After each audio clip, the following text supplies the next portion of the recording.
Amid the ongoing border standoff with China, the Brahmos air-launched cruise missile has received clearance for combat use. The Brahmos armed Su-30 squadron was inaugurated earlier this year in January. The fleet release clearance certification has paved the way for the pilots of the Indian Air Force (IF) squadrons to use the missile during combat missions, Brahmos Corporation told India today. The Sukhoi 30 Mki fighter aircraft was inducted at Thanjavur IF airbase, equipped with Brahmos supersonic cruise missile in January. The Brahmos A is a supersonic land attack cruise missile capable of ranges in excess of 300 kilometers. The issuance of the fleet release clearance is the final step clearing the way for the Indian Air Force (IF) to deploy the missile in a combat mission if deemed necessary.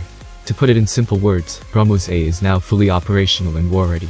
Meanwhile, one officer and two Jawans of the Indian Army lost their lives in a violent scuffle that took place between Indian and Chinese armies at Galwan Valley in Ladakh on Monday night.